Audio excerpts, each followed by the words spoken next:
Alors, comme on vient de le dire, on va entamer une nouvelle série.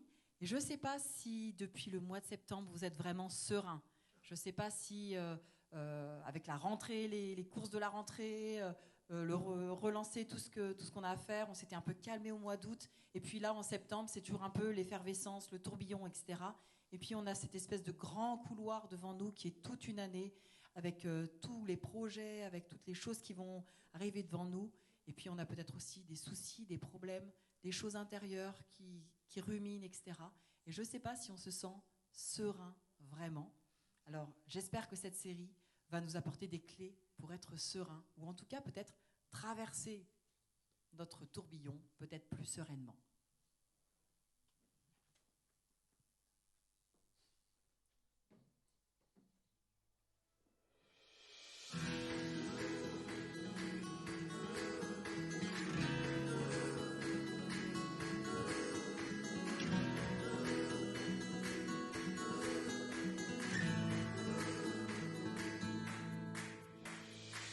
There were days where we thought we wouldn't make it out, but we stuck it out. Today's our day. Today's our day. There were nights we would fight, no end in sight, nothing was right. Tonight's our night. Tonight's our night. I'll fight for you until this life is over. There's no giving up here, babe. We'll make it out and fall in love tonight. Ain't nothing needed but us feeling right. Just take a chance, we got a wild ride. Wait and see, you and me, we were meant to be. We were meant to be. We were meant to be.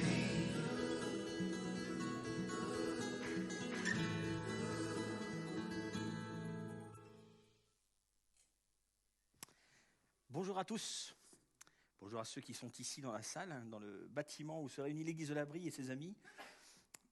À vos souhaits, pour ceux qui sont en live. Et bonjour à vous aussi qui êtes sur Internet, différentes plateformes. Et en fait, c'est aussi les volontaires qui sont en train de servir maintenant, qui pourront revoir aussi cette célébration plus tard dans la semaine ou dans la soirée, parce que ce sera en ligne très rapidement. Et donc voilà, c'est hyper chouette de commencer cette nouvelle année ensemble. Et on va commencer donc une nouvelle série aujourd'hui. Mais avant d'aller juste plus loin, j'aimerais juste répéter des choses que l'on aime répéter souvent ici, parce que c'est suite à différentes conversations que j'ai pu avoir avec certaines personnes. En fait, on veut ici, dans ce cadre, que ce soit dans cette salle ou sur Internet, on veut que vous vous sentiez hyper libre. En fait, il y a une chose qu'on aime répéter de temps en temps, c'est que nous avons le droit de ne pas croire. C'est une liberté fondamentale que l'on veut mettre en avant. Et on peut être très à l'aise et ne pas forcément croire. Et du coup, dans tout ce que l'on dit ici, de cette scène, vous avez le droit, en fait, aussi de réfléchir. Vous avez le droit de réfléchir. Des fois, il faut le rappeler. C'est permis. Vous avez le droit de remettre en question, de confirmer si les choses sont justes et vraies. Et c'est très intéressant à faire. C'est un bon exercice, un bel exercice. Et donc, on a cette liberté de ne pas croire. Ou cette liberté de croire. Et je trouve ça assez chouette. Et j'avais envie de le répéter en début d'année, parce que du coup, ça va nous rendre peut-être un peu plus sereins vis-à-vis de ce qui va suivre. Nous utilisons parfois, et c'est vrai pour nous tous, on utilise parfois des mots, et pour nous, ces mots disent quelque chose de très clair. La définition, on n'a même pas besoin d'y réfléchir. Nous savons que lorsque nous disons ces mots-là, ça dit ce que ça dit. Vous me suivez un peu ? On va avancer. Il y a des mots qu'on utilise et d'un coup, on est avec nos enfants et nos enfants nous regardent. Un exemple complètement ridicule, mais c'est quoi une facture ? Bah, t'es idiot, quoi. Ah non, tu as 5 ans. Alors une facture, c'est facile à expliquer. Et il y a d'autres mots un peu plus compliqués. Mais en fait, on a parfois une idée très claire de certains mots. On oublie juste qu'il faut peut-être mettre tout le monde à jour autour de ce mot. Par exemple, quand on a commencé à fonder cette église, l'église de l'Abri, une église pour ceux qui n'aiment pas l'église mais qui n'ont pas forcément un problème avec Dieu, afin qu'ils puissent vivre aujourd'hui la foi, connaître Dieu et suivre Jésus-Christ ensemble, je viens de dire 2 longues phrases avec plein de mots, et je vous garantis qu'on a passé du temps à réfléchir à ces mots. Rien que le mot « église », quand je vous le dis, vous n'avez pas tous la même pensée, la même explication, la même définition du mot « église ». C'est vrai ou pas ?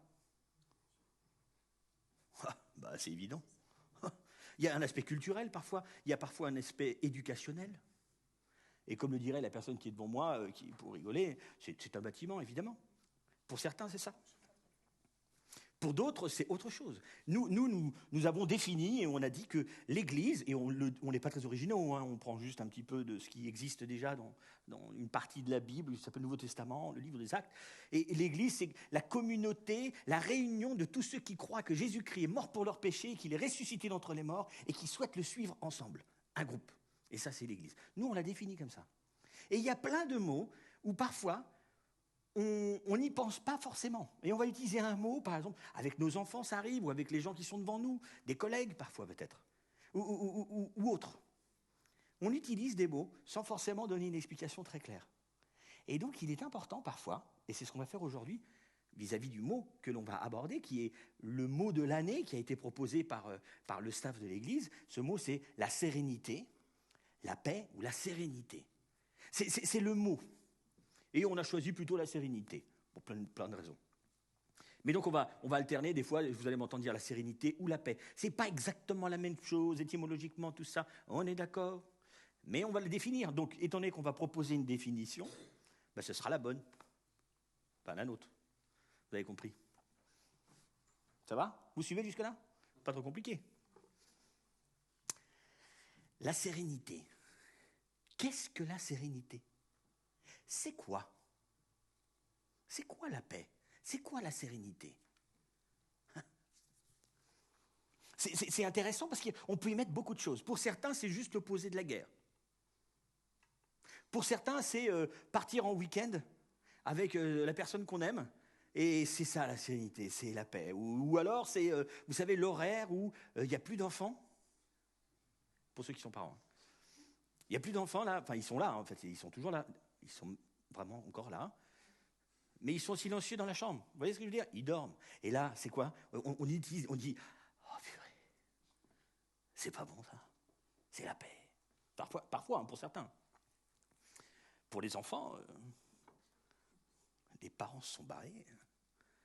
Oh, ça c'est la paix, hein? De la sérénité. Je vais pouvoir gamer comme un fou. Je vais être tranquille. Et on a plein d'explications, hein. On a plein de définitions. Chacun, on peut dire quelque chose là-dessus, sur la sérénité. La sérénité, la paix, elle est mentionnée dans des religions et dans des philosophies diverses et variées. Pour certains, c'est un état. Aujourd'hui, on va vous proposer, je vais vous proposer, nous allons vous proposer une définition de la sérénité. Par contre, il y a quand même une chose qui est assez claire pour tous, c'est que la sérénité, on en veut tous toujours plus. C'est rare quelqu'un qui nous dit j'ai vraiment pas envie d'avoir plus de sérénité dans ma vie. C'est hyper rare, j'en ai pas rencontré beaucoup, j'ai rencontré des gens particuliers, mais peut-être pas autant. Moi, la paix, si je peux ne pas en avoir plus, ça serait bien. Vous voyez un peu? On n'entend pas souvent ça. Et du coup, comment on peut définir un petit peu, si on avait une définition commune, là, tous ensemble, de ce qu'est la paix, de ce qu'est la sérénité? Eh bien, il y a souvent des choses qui reviennent. Et la sérénité, on pourrait dire que c'est l'absence de stress. La majorité des personnes pourraient se retrouver dans cette définition. La majorité. Par stress, on peut mettre un autre mot, hein, mais c'est la sérénité, c'est cette absence de ce mal ou de ce truc qui me pèse, ou de ces trucs, ou de ce truc, ou de ce personnage, ou cette personne. Mais on pourrait s'y retrouver là-dedans. La sérénité serait l'absence de stress. Lorsque j'enlève ce truc qui me stresse, je l'enlève là, ça y est, je suis bien. Vous voyez un peu? Ça marcherait pas mal. S'il y en a qui sont complètement contre, levez la main, ne dites rien, et on en parle tout à l'heure. C'est une blague. Si vous voulez dire quelque chose, allez-y. Hein. On ne vous entendra pas, vous n'avez pas de micro. La sérénité est l'absence de stress.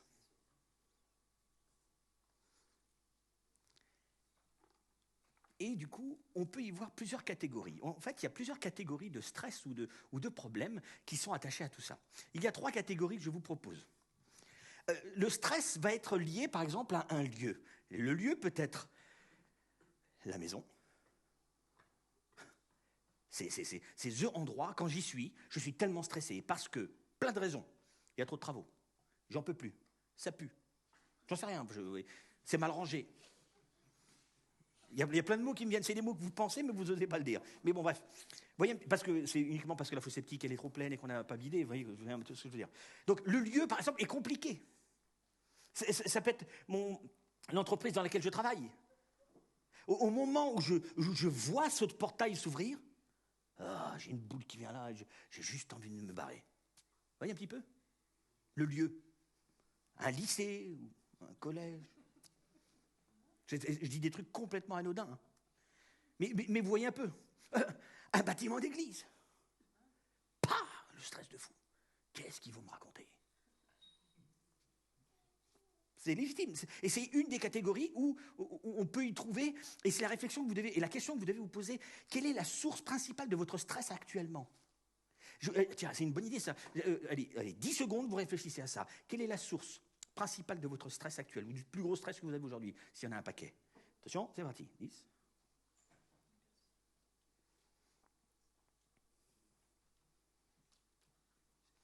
Vous y avez réfléchi. Je pense que vous pouvez rentrer dans une des catégories. Le lieu, c'est fait. Un problème financier. Le prêt de la maison. On a fait un prêt travaux de malade. Vous savez, ces problèmes-là, un problème de santé. Eh oui, une maladie déclarée. Et je me prends ça, un problème de ce type-là. Il y en a plein des problèmes. Hein.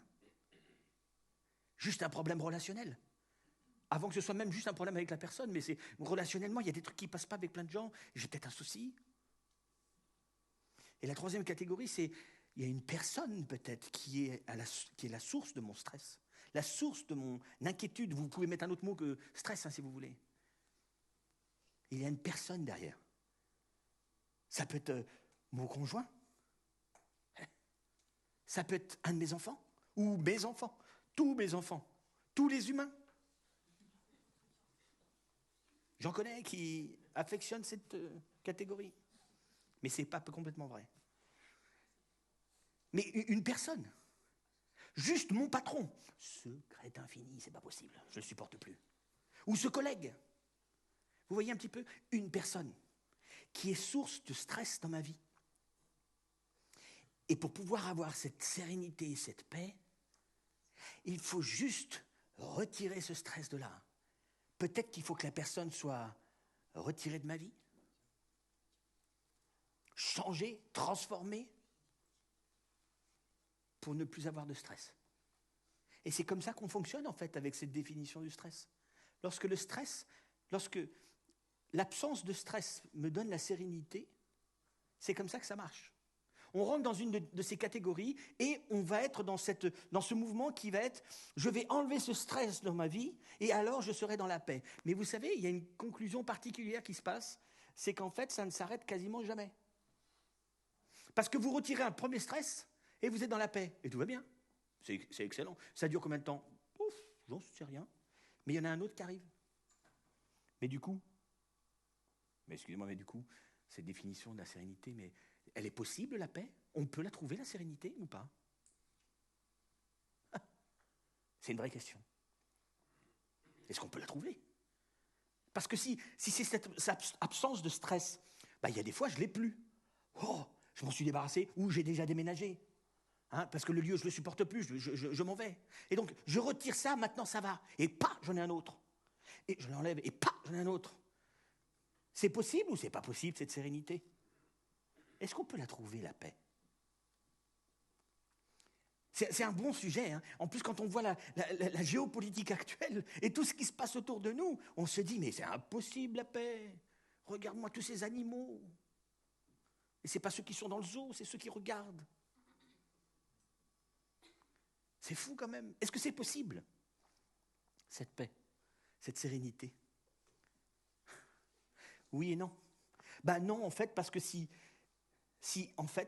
la définition que l'on a de la sérénité, c'est ce que je viens de dire depuis tout à l'heure, je crois que c'est pas possible de la vivre, la sérénité. Parce que ça ne s'arrêtera jamais. Et il y aura toujours un moment où ça va revenir. Et donc on est toujours comme ça. Toujours.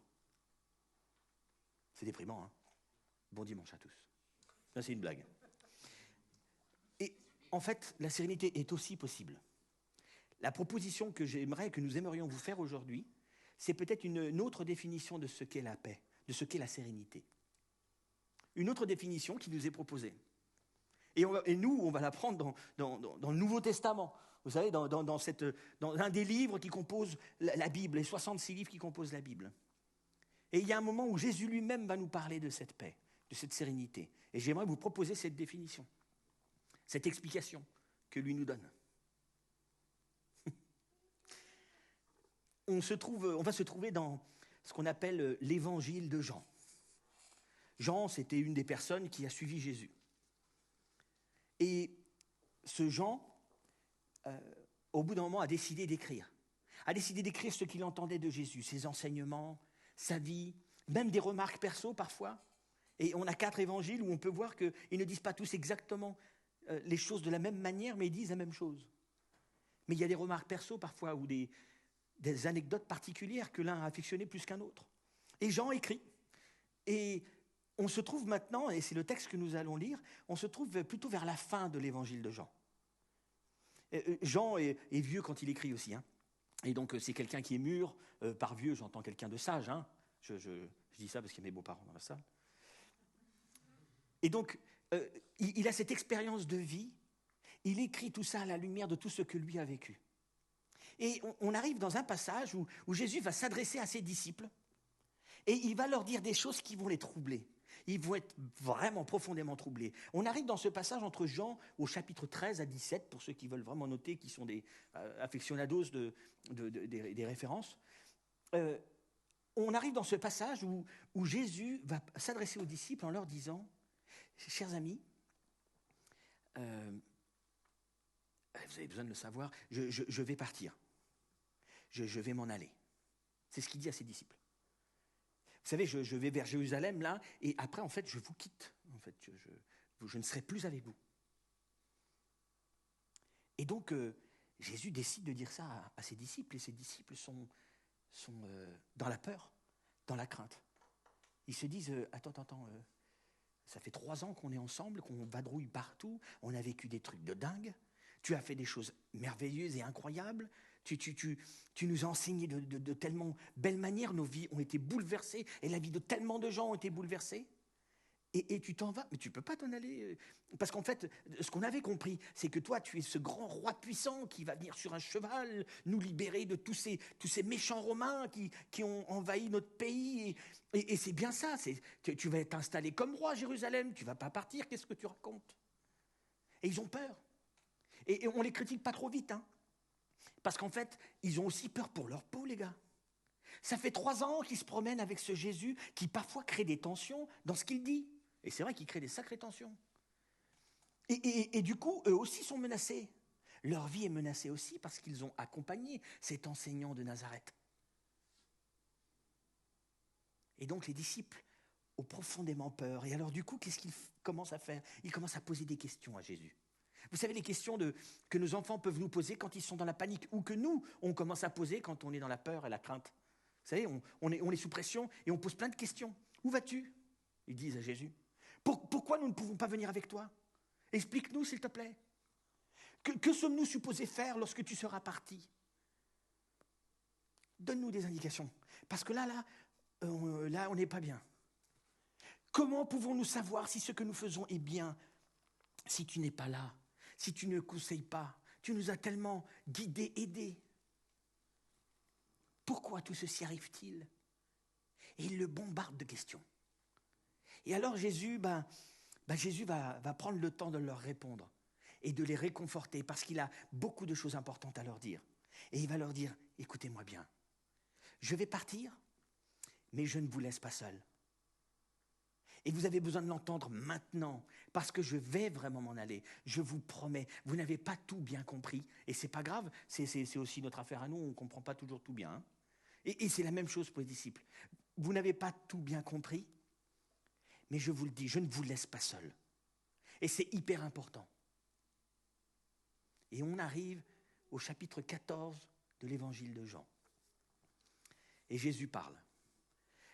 Je vous dis tout cela pendant que je suis encore avec vous. Une petite pause. Il a besoin d'anticiper, de leur dire pendant qu'il est encore là. Vous avez besoin d'entendre maintenant quelque chose qui va arriver. C'est très réconfortant ça. On anticipe, on prépare les gens à ce qui va venir après. Petite parenthèse perso. Entre parents, enfants, entre couples, etc. C'est hyper utile comme truc. Quand vous devez faire quelque chose, vous devez partir, vous je ne sais pas quoi, anticipez les choses, prévenez. C'est hyper important. Je vous le dis, c'est une petite parenthèse, c'est peut-être pas grand-chose, vous en faites ce que vous voulez, mais plus on anticipe, mieux ça se passe. Et c'est pareil les enfants avec les parents, on veut sortir, mais en fait tu viens plus tard, mais tu n'avais pas anticipé que tu allais finir plus tard, et après c'est l'engueulade à la maison. Enfin, vous voyez un peu? C'est pareil pour tout le monde. Petite parenthèse, là Jésus leur dit, pendant que je suis encore avec vous maintenant, j'ai besoin de vous transmettre quelque chose qui va vous être très utile pour après. Et Jésus de continuer. Mais le défenseur en justice, le Saint-Esprit, c'est un autre nom, on va y revenir après, que le Père enverra en mon nom, vous enseignera toutes choses et vous rappellera tout ce que je vous ai dit moi-même. Le Saint-Esprit, l'Esprit de Dieu. Je ne vous laisse pas seul. Mon esprit, l'Esprit de Dieu, va être avec vous. Je ne vous laisse pas seul. Et là, ils comprennent plus ou moins, hein, comme nous d'ailleurs. Il ne nous laisse pas seuls, mais il nous envoie le Saint-Esprit. Ok. Oui, bien pris ça marche. Le défenseur en justice. Alors pourquoi le défenseur en justice? C'est une des traductions, mais on voit que Jean, lorsqu'il parle de tout ce qui se passe et de toute l'oppression contre Jésus, il emploie un vocabulaire autour de la justice et comme un procès. Tout est un peu comme un procès. Il y a une accusation, une mise en accusation de Jésus au départ de l'évangile de Jean, au chapitre 5. Puis, il y a des témoins qui doivent venir pour prouver des choses, chapitres 5 et 6. Puis, nous avons la volonté de se défendre devant les religieux qui accusent Jésus. Et là, on est dans les chapitres 10 à 11. Et il y a après cette volonté encore d'avoir des témoins qui vont être envoyés. Et donc tout le langage, plusieurs fois, quand Jean parle de l'oppression que Jésus vit, dans l'évangile de Jean, il va utiliser le champ sémantique autour de la justice et d'un procès. Et donc, il va juste dire que l'Esprit de Dieu lui-même va être comme le défenseur de ce que je vous ai toujours dit de qui je suis. Je vais vous le rappeler face au monde incrédule. Je serai toujours là pour vous rappeler les choses. Je serai votre avocat. Je serai cet avocat-là pour vous rappeler qui je suis et qui vous êtes pour moi. Donc Jésus leur dit, le Saint-Esprit que le Père enverra en mon nom vous enseignera toutes choses et vous rappellera tout ce que je vous ai dit moi-même. La suite. Je ne vous la donne pas comme le monde la donne. Il manque quelque chose. Oui, il manque quelque chose. Et c'est très important. Vous allez voir pourquoi. Oui, il n'y est pas. Je pars, mais je vous laisse la paix. C'est un peu important. J'ai juste zappé, je pense, avec mon... Je vous laisse. Je pars, mais je vous laisse la paix, je vous laisse la sérénité. C'est ma paix que je vous donne. Je vous la donne pas comme le monde la donne. C'est pourquoi ne soyez pas troublés et n'ayez aucune crainte en votre cœur. Je vais vous le relire parce qu'il n'est pas affiché. Je pars, dit Jésus, mais je vous laisse la paix. C'est ma paix que je vous donne. Je ne vous la donne pas comme le monde la donne. C'est pourquoi ne soyez pas troublés et n'ayez aucune crainte en votre cœur. Il y a une chose qui est intéressante, c'est que Jésus parle de la paix comme d'un objet. Jésus donne la paix. Je vous donne la paix. On dirait que c'est quelque chose de tangible. Non ? Moi, je trouve ça intéressant. Je la donne comme un cadeau. Je vous donne ma paix. Non pas comme le monde vous donne la paix, mais comme moi je le fais. Il en parle comme si c'était quelque chose de presque palpable. Et il veut nous la donner. Mais comment il nous la donne ? Et c'est là où ce texte arrive. Je vous la donne, non pas comme le monde la donne, mais comme moi je vais vous la donner. Et comment le monde la donne ? Vous savez comment il le donne, le monde ? L'absence de stress, vous savez là. En fait, le monde nous présente une paix liée à une absence, à un retrait.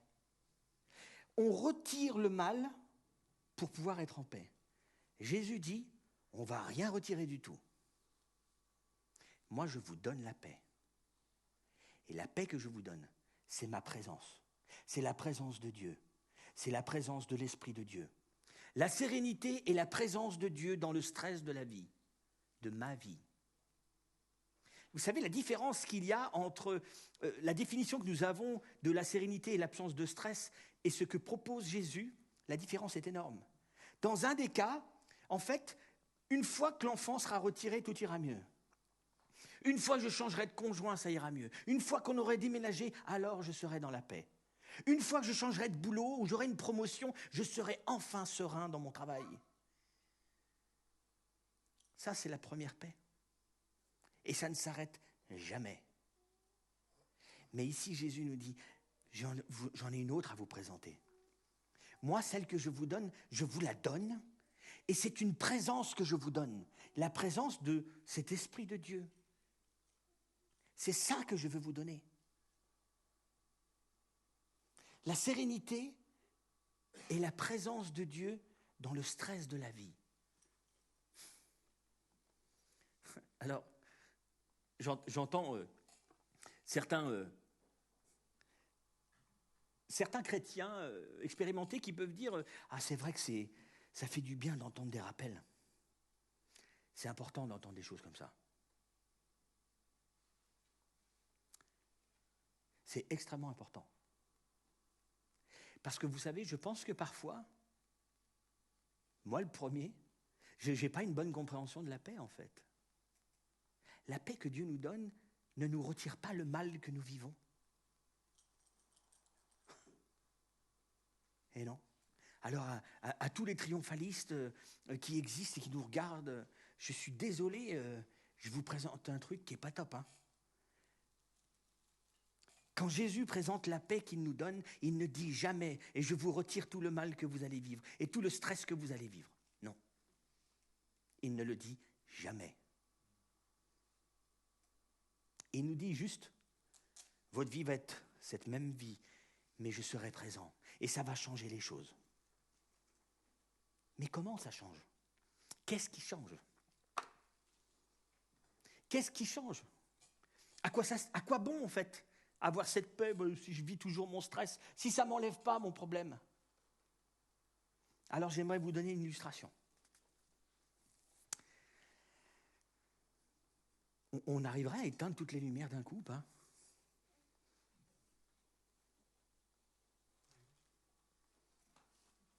C'est pas bon pour les caméras, mais on y arriverait ou pas ? Vas-y. Presque. De rien, les caméras. J'ai entendu un merci de Fisso. Vous savez, vous êtes en train de dormir. Vous êtes à la maison et il y a un bruit. Et vous décidez de vous lever. Vous vous levez. Et j'aimerais que vous soyez bien dans la situation, c'est pour ça qu'on est dans le noir. C'est un peu ridicule, hein, c'est bizarre, mais on s'en fiche. Mais j'aimerais juste que vous soyez un peu dans la situation. Vous vous levez, parce qu'il y a un bruit. En bas, à côté, je ne sais rien. Et au moment où vous vous levez, il faut marcher. Et il y a des objets. Il y a une table de chevet. Il y a un lit. Il y a une commode. Parfois, vous passez dans une chambre, il y a des Legos par terre. Vous savez les Legos qu'on déteste du plus profond de notre cœur quand on marche dessus avec le pied nu? C'est bon. Et vous savez le petit angle de ce meuble pourri que je me prends dans mon petit orteil au moment où je marche dans la nuit? Vous voyez un peu? Vous voyez, hein? Et ce qui est assez incroyable, c'est que d'un coup, je prends une lumière. Une petite lumière, hein, ça suffit. Et au moment où je mets la lumière, qu'est-ce qui se passe? Est-ce que ça m'enlève la commode?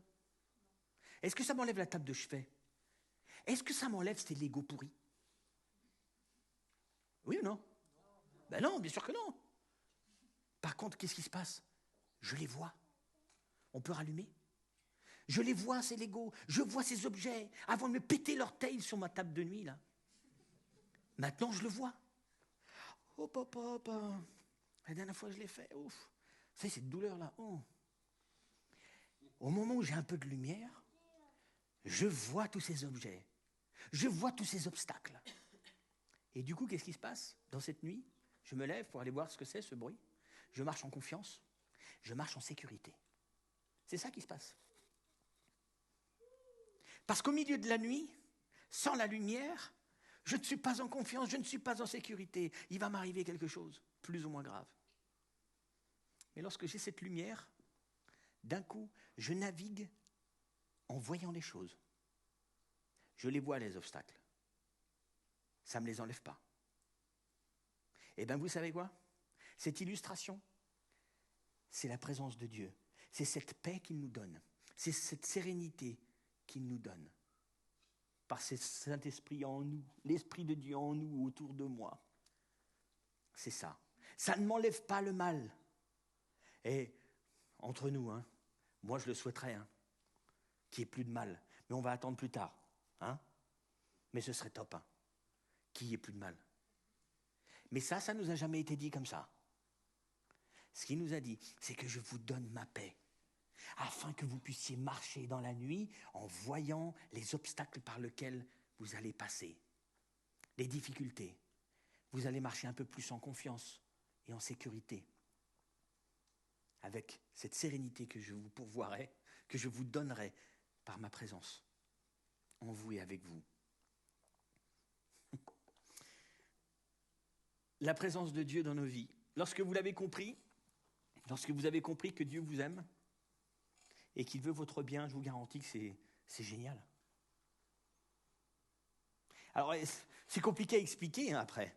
C'est quoi marcher dans la confiance, dans la sécurité? Je pense que c'est quelque chose à expérimenter, mais c'est quelque chose qui existe au travers de l'épreuve. Alors, j'avais plusieurs histoires de vie à raconter. Et il y en a une que j'ai déjà racontée plusieurs fois, mais que je vais raconter de nouveau parce que ça a bouleversé ma vie, en fait. Il y a déjà un paquet d'années.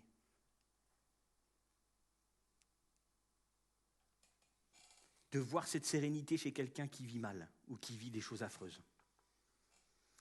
Et il y a cette histoire que j'aime raconter parce que c'est un point fort de ma vie et de ma foi et de ma manière de voir les épreuves que l'on endure.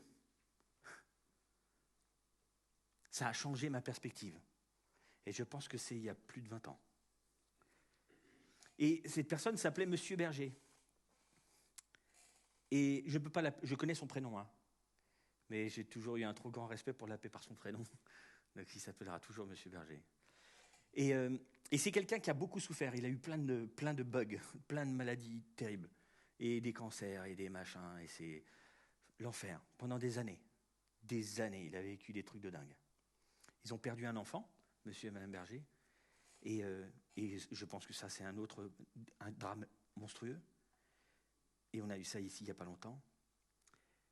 Et on visitait ce couple incroyable. On était chez eux et on prenait le thé, on mangeait des petits gâteaux, on discutait, c'était chouette. Et au bout d'un moment, avec Marie-Alice, ma femme, on voulait partir et avant de partir, on voulait prier. Et donc lui, il était super malade et il souffrait. Vous savez, quand quelqu'un souffre et qu'il est à côté de vous, des fois, vous l'entendez gémir et tout. Et je vais pour commencer à prier et il m'interrompt. Lorenzo, s'il te plaît, j'aimerais que dans ta prière, tu ne pries pas pour ma guérison. J'aimerais que tu ne pries pas pour que je sois guéri, s'il te plaît. Je veux que tu pries pour que je tienne jusqu'au bout. Et il a dit ça avec une sérénité. J'étais troublé. Il m'a troublé pour ma vie, en fait. Ne prie pas pour que je sois guéri. Prie pour que je tienne jusqu'au bout. La sérénité dans le caca, dans l'épreuve, dans la maladie. Et avant de mourir, il a perdu encore un autre enfant et sa femme, et il est mort après. Et il a tenu jusqu'au bout. Avec cette sérénité, cette présence de Dieu qui lui permettait de passer dans l'horreur, au milieu de l'horreur, et tout en restant confiant et dans la sécurité avec Dieu. Il y a très peu de temps, je pense il y a 1 mois et demi, j'ai appris une chose que je ne savais pas de toute ma vie. J'en ai appris plusieurs ces temps-ci. Et celle-là a été intéressante. Ma grand-mère maternelle est morte assez jeune, à 43 ans. Et maladie, etc. Et donc, il n'y a pas longtemps, j'ai eu connaissance et j'ai pu voir une carte. Vous savez, une petite carte, une jolie carte. Parfois, les chrétiens, les églises aiment bien faire des petites cartes avec des fois un petit verset derrière ou des trucs comme ça. Bon, là, c'était une carte avec un dessin et écrit donc dans les années, il y a longtemps. Et sur cette carte, il était écrit une chose qui m'a troublé en faisant ce message, évidemment. Déjà, en la lisant, déjà, j'étais un peu ému. Et dans cette carte, il était écrit quoi ? Il était écrit, elle n'était pas loin de mourir à ce moment-là. C'était, je crois, même pas 1 mois avant qu'elle meure. Et la personne écrit, écoute, je suis tellement contente et je prie pour toi parce que quand tu m'as dit que je suis dans la paix avec Dieu et que tu vas si mal, et je suis tellement heureuse. Je n'ai pas les mots exacts parce que la carte, je l'ai à la maison. Mais c'est les mots qui étaient mentionnés. Tu es dans la paix vis-à-vis de tout ça. Et je bénis Dieu pour ça. Signé Madame Berger. Ah, j'ai pris cher.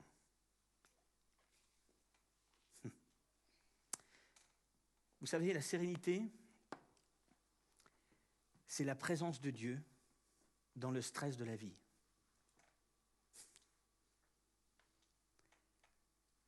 Votre stress, votre mal, votre inquiétude ne disparaîtra pas. Ça ne marche pas comme ça. C'est dommage,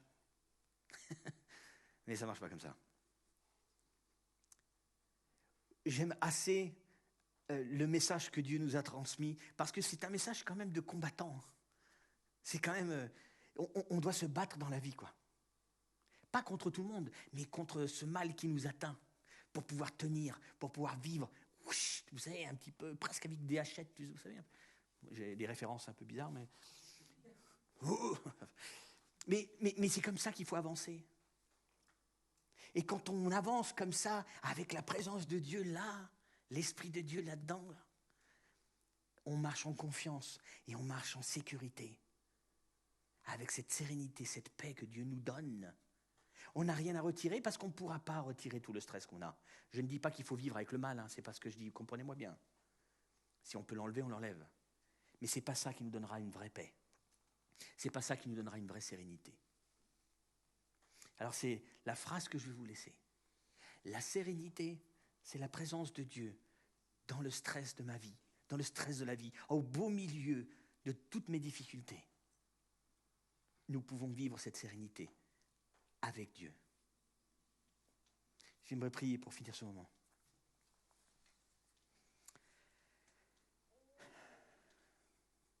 Mon Dieu, mon Père Céleste, je veux te remercier pour ce temps. Merci pour cette reprise aussi, cette année scolaire, avec les super activités que l'on va vivre avec l'église de la Brie et surtout avec les personnes qui composent cette église et tous les invités autour avec qui nous voulons marcher. Merci encore une fois pour cette présentation, cette sérénité que tu as souhaité nous transmettre. Cette paix, je vous donne la paix. Pas comme le monde la donne. Moi, je vous donne quelque chose de plus. Cette présence